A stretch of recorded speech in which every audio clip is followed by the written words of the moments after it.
And good afternoon, everyone. Thanks for joining us. My name is Zach Allison with ATS. I'm the National Accounts Manager. If this is your first ATS University, thank you for joining us. You got a bit of a long intro there as Angela, my guest this week, and I were chatting and catching up. Hopefully, you all stayed around and found some interesting tidbits along the way.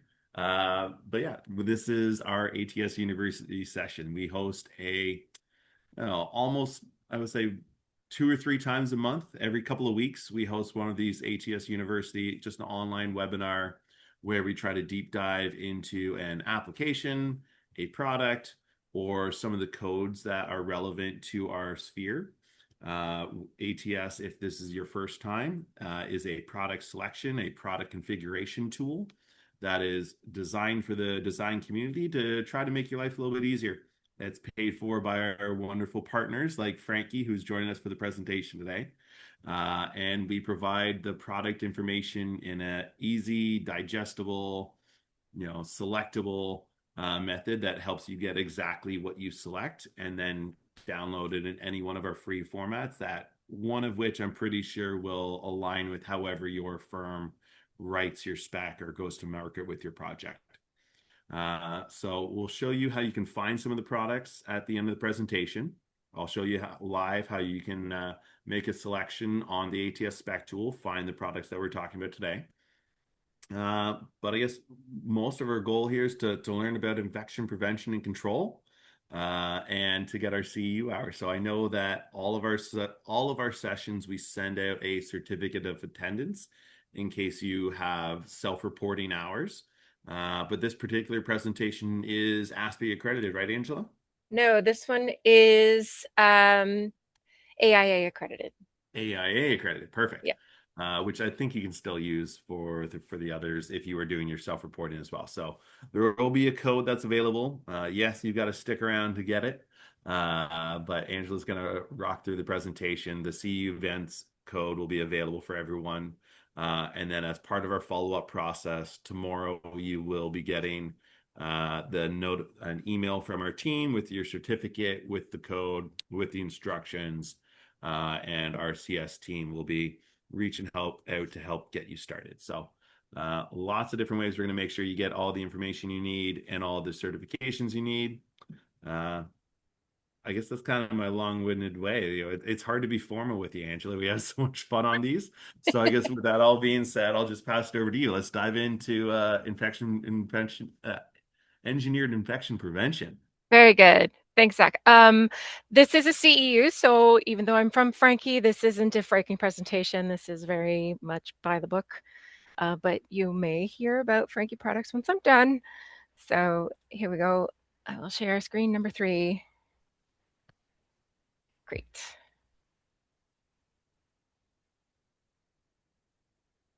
So thanks to everyone participating in our CEU today. We appreciate your time. The CEU will take approximately 40 minutes unless Zach gets involved with questions. Feel free to enter them in the chat. Zach's monitoring the feed, and we'll have some time for questions at the end as well, or if there's something that you want to cover in the moment, Zach, go ahead and interrupt me. That's fine. So here are the learning objectives of today's CEU. First, we'll discuss the problems faced by North American healthcare facilities related to hospital-acquired infections. Next, we'll review technologies that have shown to have a dramatic impact on reducing hospital-acquired infections. And those are UVC disinfection, copper coating on high-touch surfaces, and ozone disinfection and hand hygiene sinks. So by the end of this presentation, you'll have a deeper understanding of the benefits of ozonated water related to hand hygiene. So first, knowing the basics about healthcare acquired infections, or HAIs. So what is an HAI? HAI is short for healthcare acquired infection or hospital acquired infection. We use these terms interchangeably. HAI is an infection that you get from a hospital. So there are 4 criteria to labeling this an HAI. and this can meet one or all of these criteria. It's acquired up to 48 hours after admission to hospital. It's acquired 3 days after discharge from hospital. It's acquired up to 30 days after an operation, and or it's acquired in a hospital when admitted for something other than the infection that you got subsequently.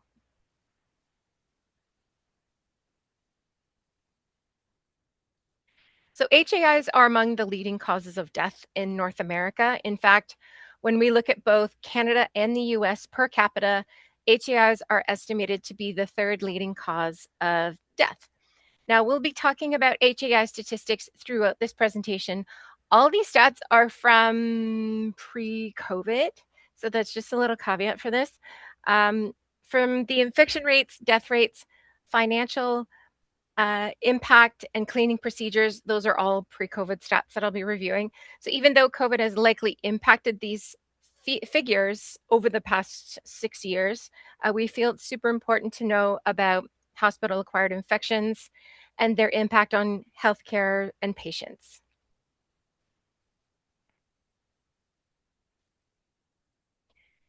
So here's some stats for HAIs. Every 45 seconds, a hospital patient is infected with a healthcare acquired infection, and every 8 minutes, a patient dies from an HAI. So, on any given day, 1 in 31 hospital patients have at least one healthcare acquired infection, and 1 in 10 hospital infected patients will die from their HAI. And HAIs are really expensive. The estimated average direct costs for HAI treatment is roughly $30,000 per case. And according to a University Health Network study, C. difficile cases cost around $38,000 to treat. Now, that direct treatment costs for hospital acquired infection is estimated around $45 billion annually. And the total cost to the healthcare system, to families, and to the economy is even higher. So HAIs have a domino effect on the whole healthcare system. How infected patients remain in hospital much longer before being discharged, and approximately 10% of acute healthcare beds in urban hospitals are occupied by patients who have had an increased length of stay due to an HAI. Now, when patients remain in hospital longer due to an HAI, they take up valuable bed space. New patients end up being treated in hallways and lounges and squeezed into rooms designed for fewer patients, which is also not a great situation when you're trying to stop the spread of infections.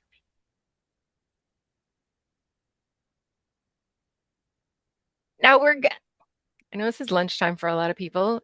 We're going to get gross here. We're going to get even grosser later, so fair warning. Um, the three most common forms of HAI are C. diff, MRSA, and COTI. Clostridium difficile or C. difficile is one of the most frequent infections to occur in hospitals. A C. diff exists as a vegetative state inside the human body, and when outside of the body, it can exist as a spore, which can easily then become airborne and spreads to surfaces.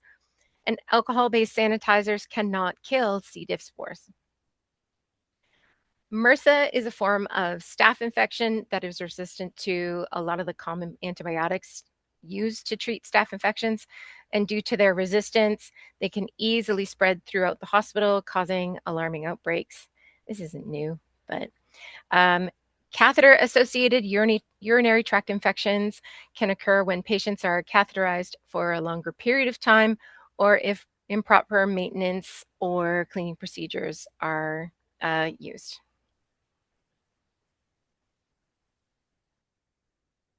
So, now that we know all the awful things that are happening in the world due to HAIs, we'll look at techniques that hospitals and healthcare facilities use to prevent the spread of HAIs.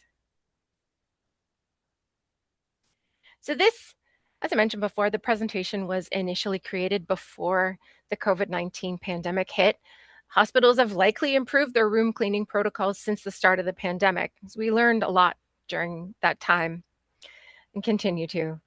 So when it comes to cleaning, patient rooms are first decluttered, then cleaned and disinfected to be set up for the next patient. This process is traditionally done with cloths and chemicals. A manual daily cleaning takes about 15 minutes to do. Surfaces are spot cleaned since patients are still occupying the room. A room turnover or terminal clean is performed after a patient has left the hospital prior to a new patient being admitted to that room. A room turnover can take around 30 minutes.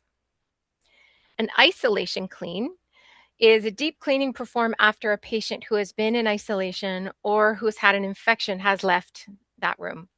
This process can take about 45 minutes. So at best, fewer than 50% of the surfaces are properly disinfected during this traditional cleaning method, no matter if it's a daily, turnover, or post-isolation clean. So proper cleaning practices are important to help control the spread of infection in hospitals and in healthcare settings. So we'll be exploring the technologies that can help prevent healthcare acquired infections. And these are emerging technologies, not because they're new, but because their use in healthcare settings is now becoming more and more prevalent. So first, we'll review UV disinfection. That was a blurry photo, sorry about that. UV disinfection is not new. Its antimicrobial properties were discovered about 200 years ago. UV light has been used for air, water, and surface disinfection since the late 1800s. So just for a fun throwback for this intro to UV disinfection, we have pictured here Finson's phototherapy apparatus being used to treat skin ailments in the late 1800s. Niels Tyberg Finson won a Nobel Prize in Medicine in 1903 for studying the effect of ultraviolet light to treat lupus, which was caused by tuberculosis. I think they might have different ways to treat it now, but this was pretty cool in their time. So fast forward to modern times, studies have shown that UV disinfection has a dramatic impact in reducing HAIs. UV light will disinfect all surfaces and is extremely effective when used in conjunction with traditional cleaning. Rooms disinfected with UV have shown reductions of HAIs by over half. There's a huge burden on environmental services and cleaning staff during outbreaks. A few slides ago, I noted that the average cleaning time for a terminal clean is 3 times that of a daily clean. So this graph shows the overtime hours at a hospital for terminal cleans. The data represents the number of hours one hospital invested in cleaning each month. The two spikes on the graph note the increased terminal cleaning hours due to a norovirus outbreak. So after UV disinfection technology was added, the number of cleaning hours dropped. So with fewer HAIs, there are fewer terminal cleans required. From a hospital administration view, the potential payback for such a system is pretty evident.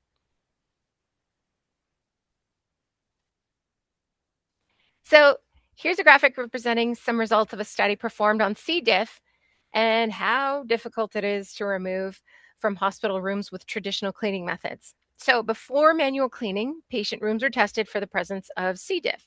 So 7 of 21 rooms tested positive. Gross. After a manual cleaning was performed, 5 of 21 rooms still tested positive. But after UV disinfection, 0 of 21 rooms tested positive for C. diff. So UVC disinfection is an effective neutralizer of this persistent bacterium. I think that's why they call it difficile. So next we'll review how copper can be used in healthcare applications.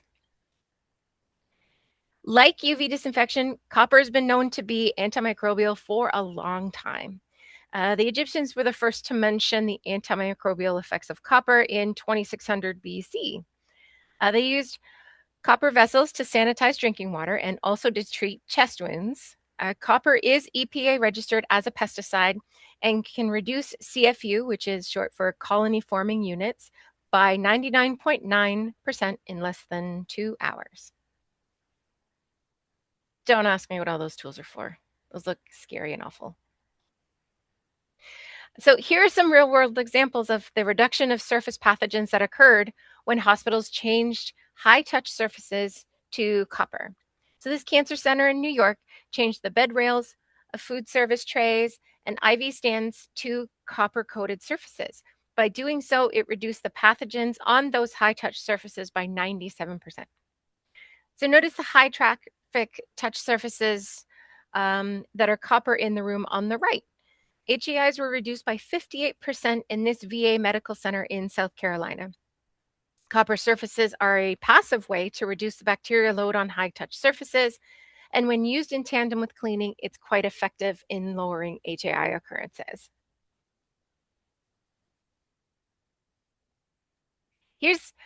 I love this one. Here's a real life non healthcare example of a very high traffic area. This is Grand Central Station. And I mean, last time we checked, 750,000 people pass through Grand Central Station every single day. They opened in 1913, so some of these fixtures can be over 100 years old. And some high touch surfaces, like handles and handrails at Grand Central, are made of copper. So, I mean, some swabs were taken on a few high touch surfaces. And I mean, you can clearly see the difference in CFU colony forming units between copper and other touch surfaces, even if they're side by side.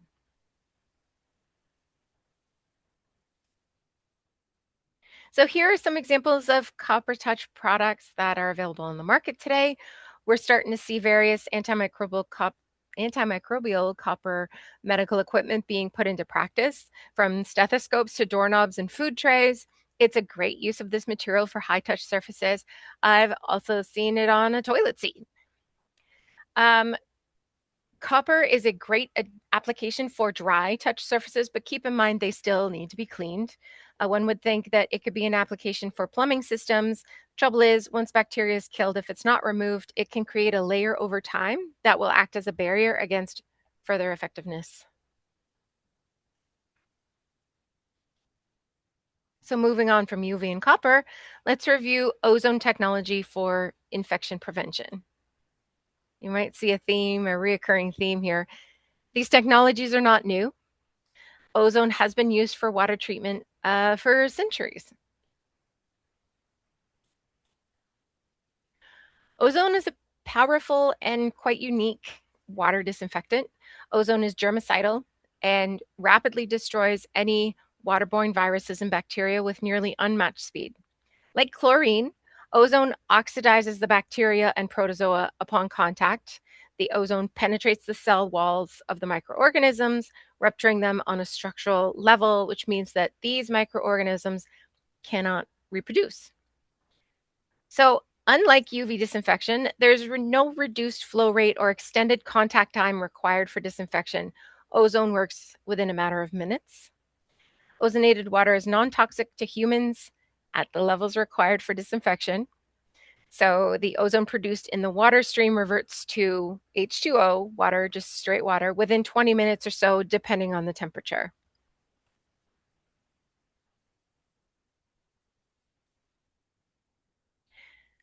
Ozonated water is extremely effective against all forms of bacteria, such as Legionella, E. coli, C. diff, and more.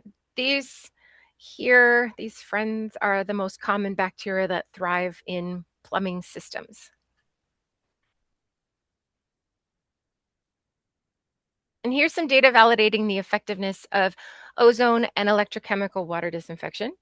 Time kill studies performed by third-party labs show that electrochemical water disinfection can be effective at reducing these waterborne pathogens.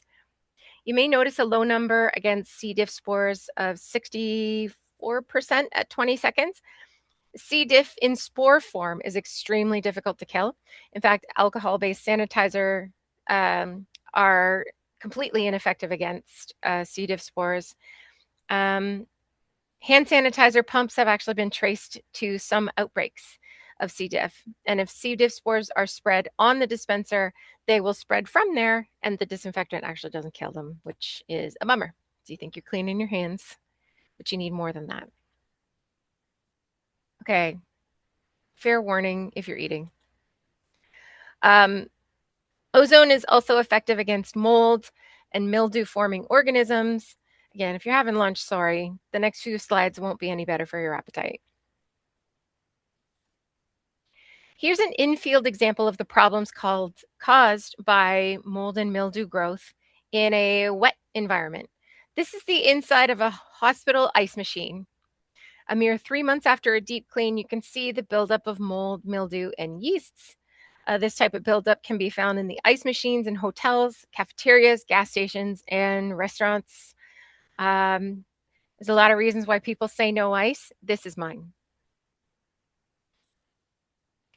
Some hospital ice machines use ozonated water for disinfection. Now you're looking at the inside of an ice machine months after a deep clean using ozonated water.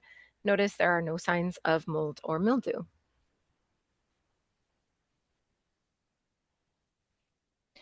There are bacteria and viruses that are present in our environment. They're in our ice machines, apparently, in our plumbing, and in any number of bodies of water. They don't cause a lot of issues out in the wild. But when people who are sick or immunocompromised are exposed to some of these pathogens, that's when it becomes a problem. And we have a solution to help mitigate waterborne pathogens. And that's by using ozonated water for hand hygiene. Am I going too fast? Are we good, Zach? No, I think we're good. I was just looking to see if there's any questions, but it doesn't look like anything has come in so far. Beauty. There's an FAQ at the end too, so. Yeah. So now it is possible to wash your hands with water that has disinfecting properties. Infusing water with dissolved oxidants, including ozone, can help reduce the number of bacteria present on hands, making hand washing more effective.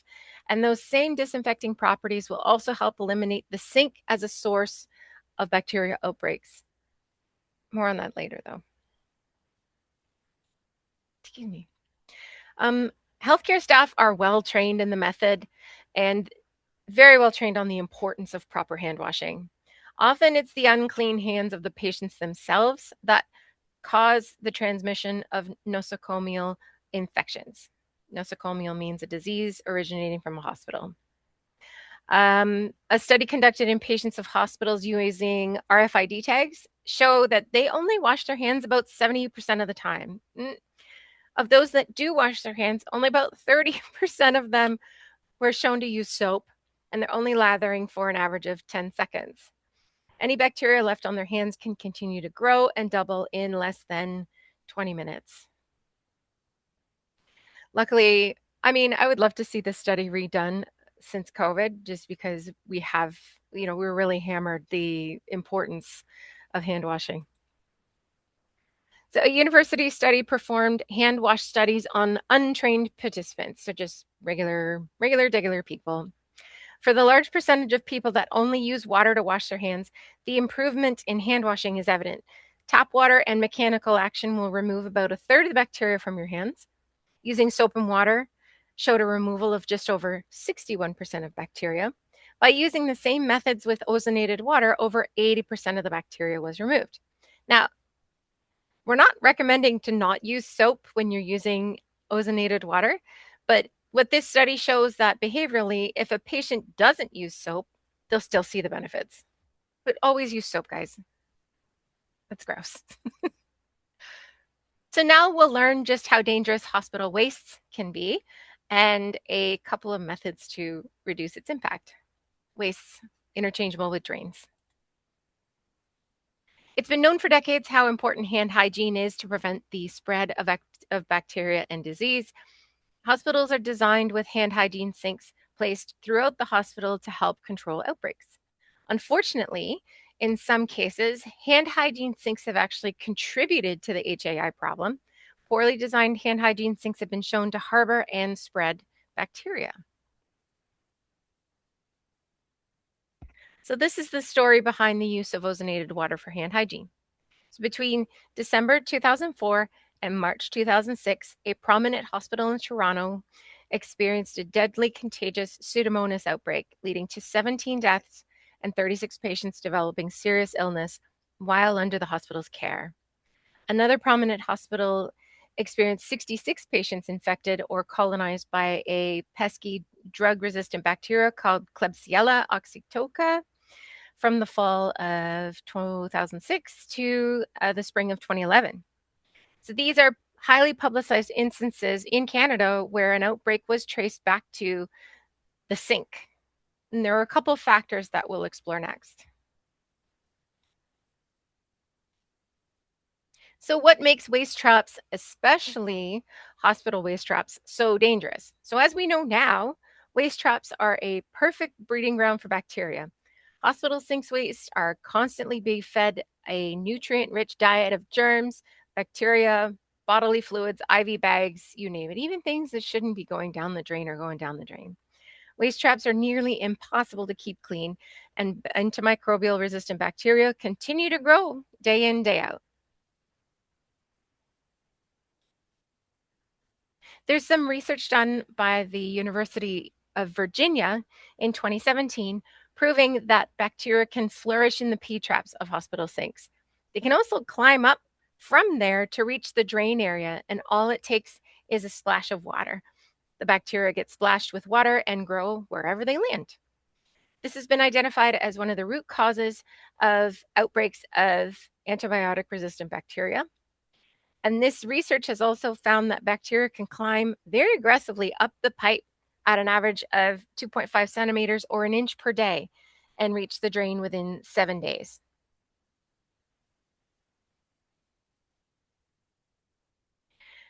So once the bacteria reaches the drain, all it takes is a poorly designed sink to enable this bacteria to be splashed up to 3 feet or 1 meter away onto users, patients, nearby surfaces. And this GIF illustrates the problem perfectly.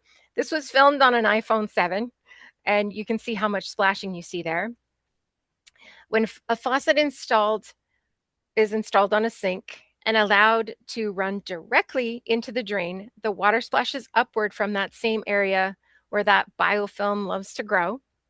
Um, this shows here what happens when a faucet is mounted directly above a drain. You can see water droplets flying everywhere, and those are just the ones you can see. There's microscopic ones that are flying like crazy. So the water that's hitting the drain can propel bacteria from inside back onto the person washing their hands and onto surrounding surfaces.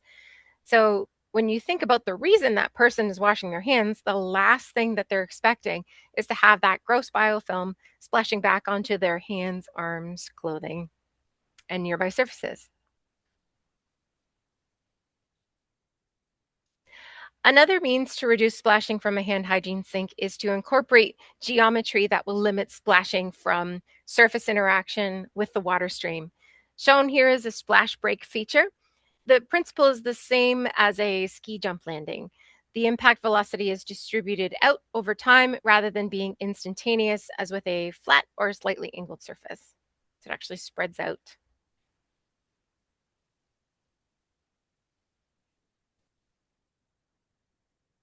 So here's a demo of this in practice. So these videos show how typical healthcare sinks with generally flat surfaces and poorly placed drains can splash water and bacteria everywhere. So first we added luminescent powder around the waist of a conventional sink. That represents the bacteria that's living in the area. A UV light is used to make that powder glow. Lights were turned on and a user washed their hands. And with the lights back off, you can see the effect. There's flecks on the floor. It demonstrates the known transmission method of bacteria in the waste splashing onto the users and surrounding surfaces.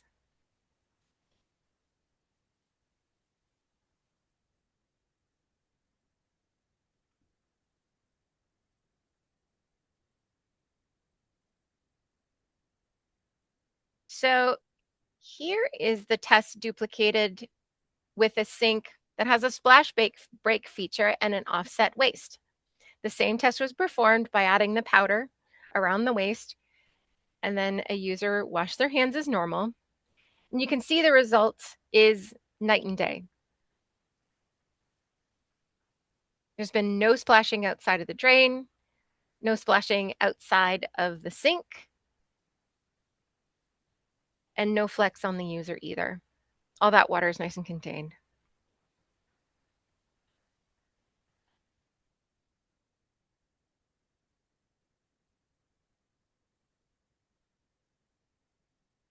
So there's only so much we can do to optimize a sink and a faucet for healthcare. We've got to take into consideration human behavior.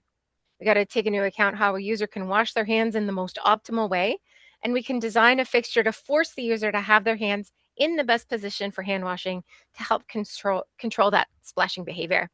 So this study here shows the difference between a standard sink and one with splash control features. The sink on the left has those splash control features, and on the right is a commonly specified vitreous china sink. So the goal of this experiment was to show how much splashing happens in a real world scenario. So this hospital put up white absorbent paper on plexiglass shields to the left and the right of the sinks and dressed the participants in painter coveralls and a mask.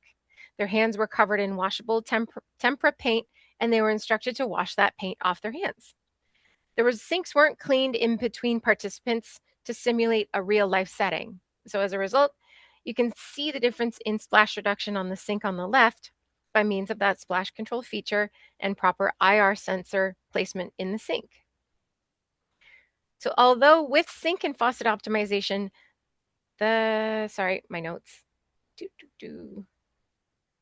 Oh, it's just repeated. Great. So when 3 participants washed their hands repeatedly, splashes were primarily localized to the sink bowl of the sink with the splash break features. So some splashes were noted on the paper siding at the sides of the sink, but not on the coveralls or on the floor. The conventional sink, the one on the right, demonstrated splashing on the sink bowl, the top of the sink, on the people, on their coveralls, on the paper siding, and on the floor. In addition, pooling of water was noted in the sink bowl, remaining for up to 10 minutes after the last hand hygiene event. Sorry, I'm getting a little tongue-tied. The study concluded that this design may help reduce pathogen transmission from hand washing in clinical settings. So the sink clearly demonstrated reduced splashing and reduced effluents from the drain into the sink basin compared to a conventional healthcare approved sink. So earlier we learned about hand hygiene with electrolyzed or ozonated water. In addition to the benefits of hand washing, the larger benefit of using this treated water is that it'll help keep the sink waste free of bacteria and biofilm. Hospitals will often use harsh chemicals or labor-intensive cleaning protocols like steam to help control biofilm, but these methods aren't always effective. So the use of oxidized water with ozone helps prevent biofilm from forming and from spreading.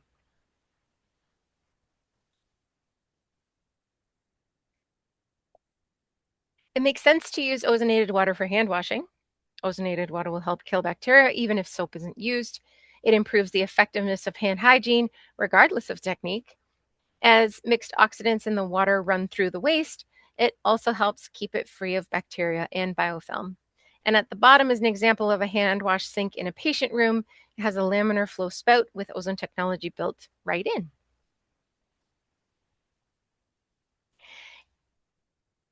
So in this type of application, I'll explain how this technology works. If you remember back to high school chemistry, you probably learned that water is comprised of 2 parts hydrogen and 1 part oxygen.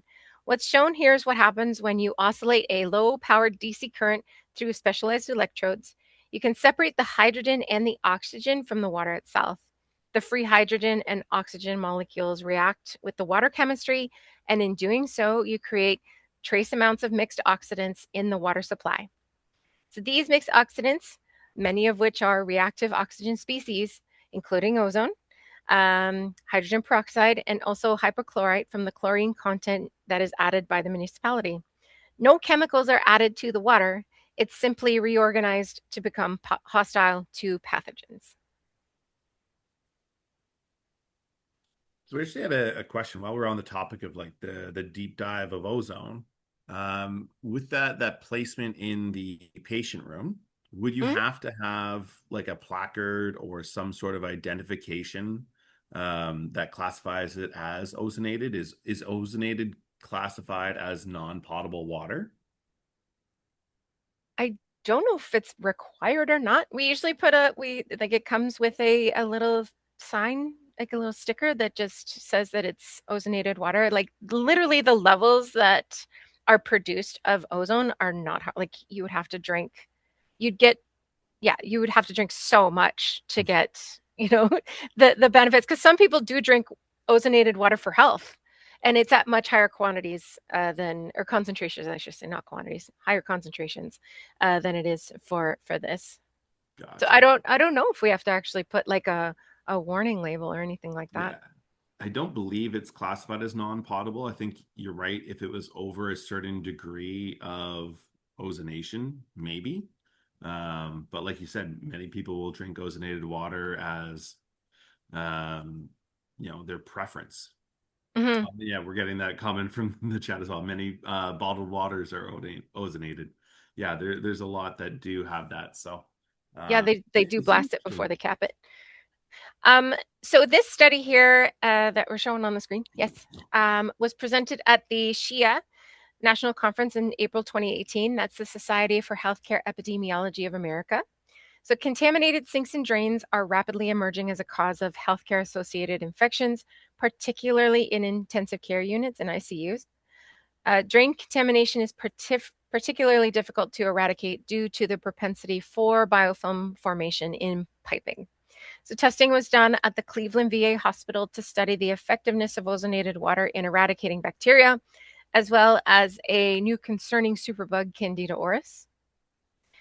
The study demonstrated total elimination at the drain after 2 days of use, and total elimination of the entire trap within 9 days of use.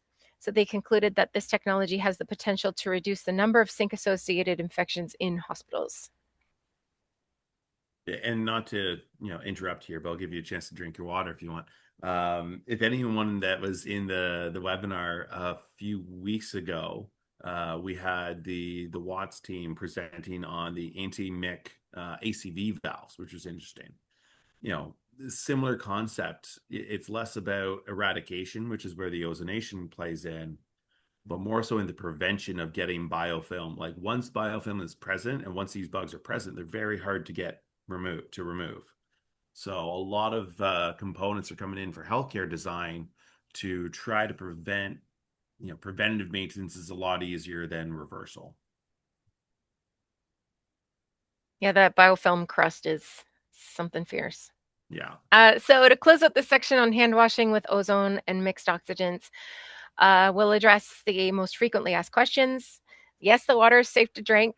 For infection control reasons, hand wash basins are not to be used as a source of drinking water. Secondly, warm water is not always that pleasant to drink because it is a hand wash pre-mixed hand wash station. The water's warm, so who likes drinking that? The process does change water chemistry, but it's well within the levels allowed in potable water systems. Hey, see? Um, the water produced by the sink won't corrode pipes. The levels of ozone produced in hand washing applications are extremely small, approximately 10 parts per billion. And at temperatures used for hand washing, they have a half life of only a couple minutes. So, another question: does water temperature matter? Yes. If only producing ozone, you've got to have cold water. That's much more effective. However, mixed oxidant production is not affected with water temperature. So, ozone and mixed oxidants are generated electrochemically. So, depending on the electrodes used, the result is either only ozone or like you do with the ice machine, right? Or ozone with mixed oxygen, which is what we showed here for the hand washing. Colder water will produce more ozone with a longer half life. Warmer water will still produce some ozone. However, the other mixed oxidants produced are not as sensitive to temperature and account for the majority of the efficacy in reducing pathogens. So, again, ozone is not added to the water. You don't have to ship it in, it's created electrochemically. Ozone molecules will revert to water and the mixed oxidants will dissipate. So, there's no danger of off gassing. It's a question we get a lot. So, why the urgency for action in healthcare now? In North America, annual costs of HAIs are estimated around $45 billion a year. They account for more deaths than car accidents, breast cancer, and HIV/AIDS combined. And this is like HAIs lead to long term disability and increased resistance of microorganisms. Traditional cleaning methods are notoriously inefficient for decontamination in a healthcare environment, but experts feel that the adoption of these technologies, UV disinfection, copper touch surfaces, and ozonated water can effectively reduce the risk of an HAI by 80% and dramatically minimize the number of HAI fatalities. It's frequently stated that in healthcare it takes 17 years from innovation to implementation, but with hospitals overcrowding, underfunding, and the ongoing HAI crisis, it means the time for action is now. So I'm cool to end it here. If anyone has any questions, anything surprising to you, if there's anything unclear or anything missing from this presentation, you can go ahead and ask. But before I grab those Yeah, I saw questions, one question coming in just on I guess yeah, just it looks like they're just trying to confirm if it is designed to meet like the Canadian was it oh yeah, Z17? yes. Let me just open my book here. Get your code book. I got my book. And while we're pulling that up, I do know that in the US, for any of those from the US that are joining the call here, this has not become a code standard. There are certain hospital groups that are, considering it as a major liability mitigation. As you can see, there's a significant amount of cost that goes into these HAIs, HRAIs, however you want to call it. Um, so if your hospital group that you're working with is open or considering these types of things, feel free to reach out. We're happy to get the Franke team involved in a detailed discussion there. Yeah, because in Canada, we have a national healthcare standard. For those in the US that don't know about that, we do have national healthcare standards for anything that goes in a hospital or healthcare, and it is Z8000. CSA B45, IATMO Z124, IGC Z317. It's wheelchair accessible. Yeah. Can you share your screen again with the event Oh, code? with the code, sure. Yeah, Yes, sir. people. Yeah, that's the primary question coming is: can you put the Wait. CE events code back up? So the code, when you go to ceuevents.com/attendance, if you want to get your accreditation hour, I'll be approving those over the next day or two. Use code 2N9C, lowercase. I don't know if it matters, but it gave it Oh, to me in lowercase. yeah. Now, and as I'll mention, our follow-up will be going out tomorrow. Our CS team will be reaching out to all those in attendance with a certificate, as well as with these links and the codes in case you forget it or miss it now and need to jump into that. Which I guess, with that being said, let's talk about how if they have something they need now, how they can find these products. Again, if this is your first time attending the ATS University, thank you very, very much for joining us. If it's your first time attending, I imagine it's probably your first time seeing or hearing about ATS Spec Tool. ATS Spec Tool is, in essence, the shortest version possible, an amalgamation of brands. Various manufacturers have paid to join our spec system that helps you, you know, yes, our deliverable at the end of the day is either a written spec, a PDF submittal, or a schedule in Excel or Revit files to help you take the product information and specify it into your job. That is the end of the day what we're looking to do. Really, it's more of a research aid. It helps you determine the right product for the right application, helps you make sure that the products go together. So a center hole infection control sink would be paired with an infection control faucet, making sure that you have all the right pairings of these products so that your product is configured appropriately, so you get the exact suffix and all the details that you need, that it's one piece is going together with the rest. And we're tying together a number of different manufacturers. We have about 45 different manufacturers on the spec tool now, available various codes across North America, from Cal Green code to the New York State codes to the Texas Ability Standards, and then across Canada with the new BC barrier free code, the Alberta building code updates that went in, the OBC, all sorts of different I know Quebec just had their update as well. And everything's available here at atspec.com. You have your login button here. Your account is going to be within your firm's account. So you can share projects back and forth. You can all work off of the same master if your firm has a master. I know I was just out west with our new person in out of Vancouver, and we had some great discussions with some of the engineers there that they were interested in getting their internal master onto the spec tool. This will help keep it up to date, help keep it accurate, and most importantly, everyone can kind of work off of the same approved master. So if you need help with that, feel free to reach out. If you want to learn or come back to this presentation down the line, it's going to be hosted here in the webinar recordings page.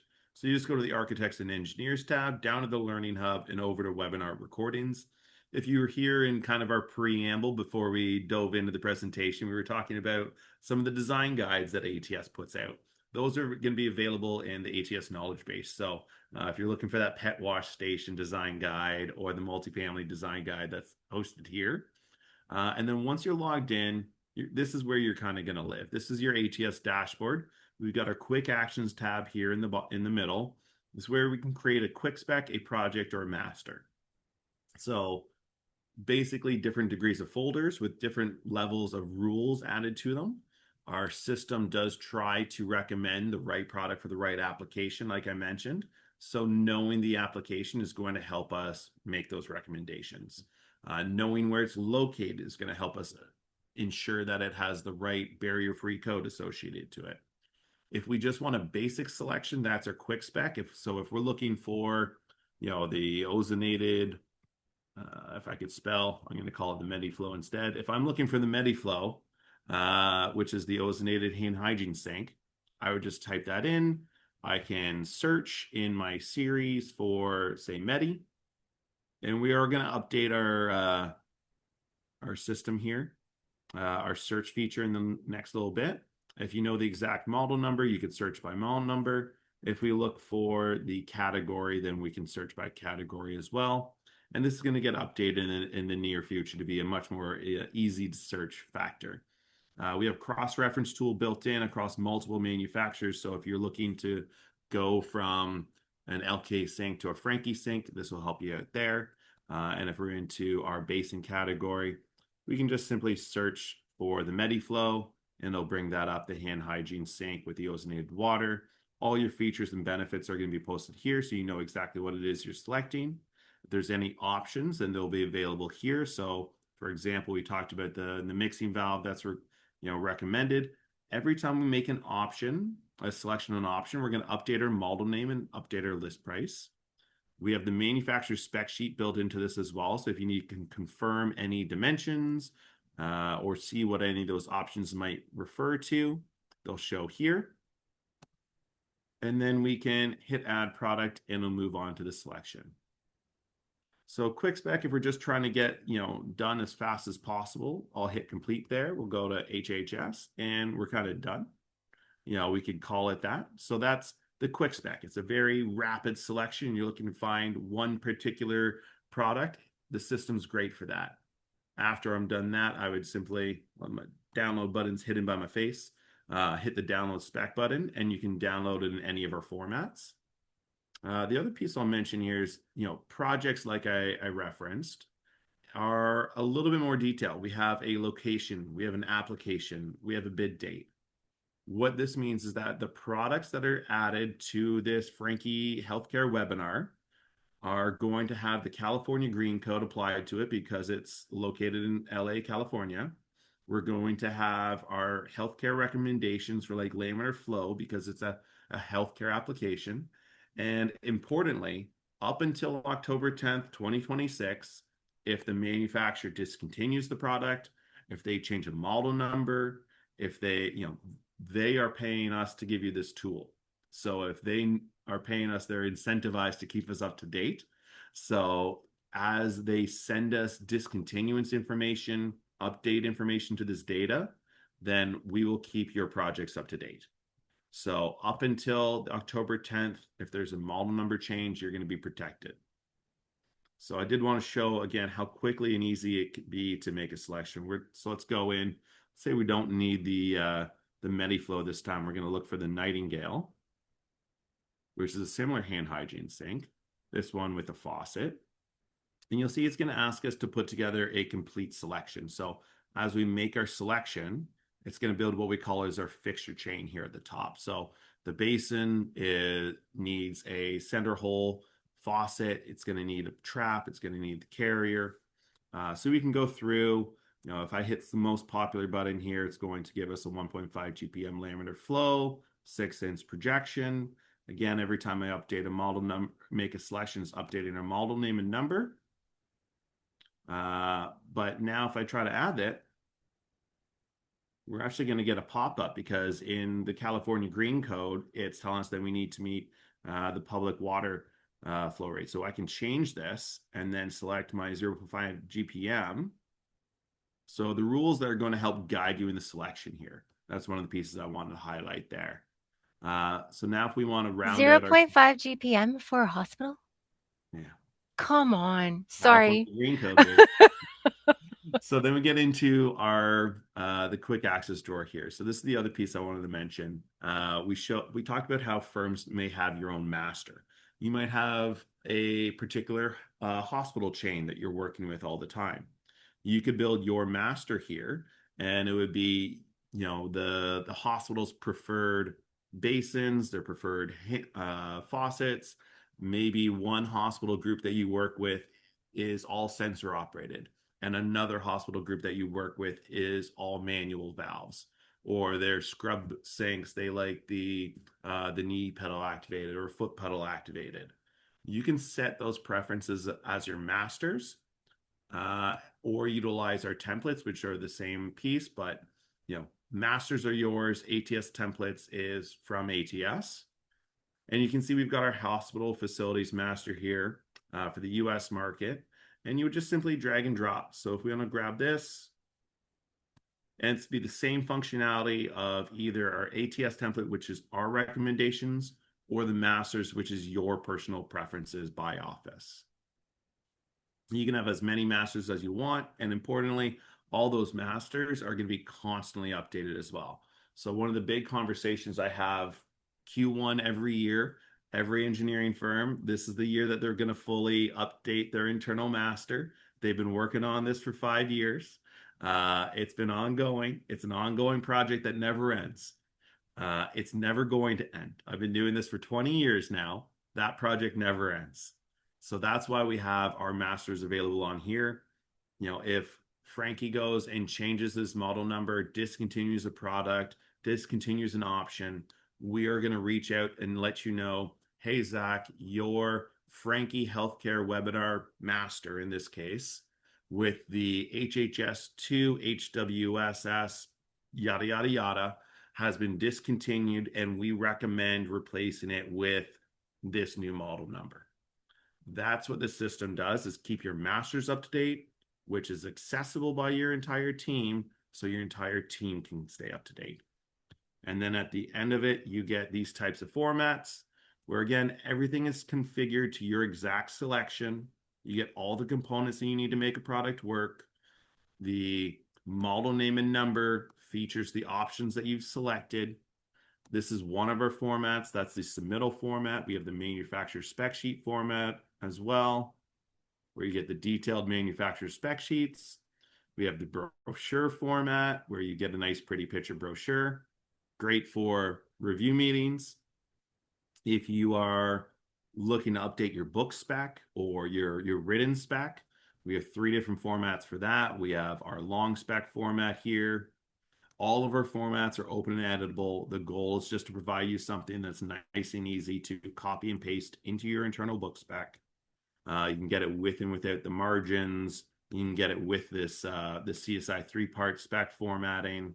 So I know a number of firms in the US are using other services like I think SpecLink or BDS SpecLink, something like that. They use a similar 3-part spec. This formatting will match and align. So it ties into those existing services that you might already have. It just provides a little bit more detail, a little bit more accurate, updated model name and number for the plumbing section. And then, of course, if you are a firm that puts, your schedule on the drawings, we've got schedules in Excel as well, and then all the Revit. So you'll download a simple zip folder like this, and then you've got all your different formats available. Open and editable, easy to come back in and revise. You've done your sit down with the engineer, provided the two options. They've told us, hey, I like that ozonated water one. Everything you're doing says it sounds great. We can update, change the nomenclature, and be done. So that's the really kind of quick intro to the ATS spec tool. If you would like to learn more, that's what my team is here to do and help you out. If you need help getting set up with your masters, just like Andre is working with some of the firms out west this week, doing all his follow up, we're happy to help get you sorted on that. And if you are looking to learn more about anything Franke related, I know we have a number of different CEU topics from Franke and from all of our other manufacturers that we will continue to do. So if you would like this specifically for your firm, feel free to reach out. We'll get that organized. If you would like to join us, I think next week we've got another brand new topic. So we'll be doing more and more. If you need more certificates and more hours, other than that, thank you very much for your time. Thank you, Angela, for a great detailed presentation. And of course, we'll stick around here if there's any additional questions. But thank you all for your time and have a great rest of the day. Thanks for having us, Zach. Bye now.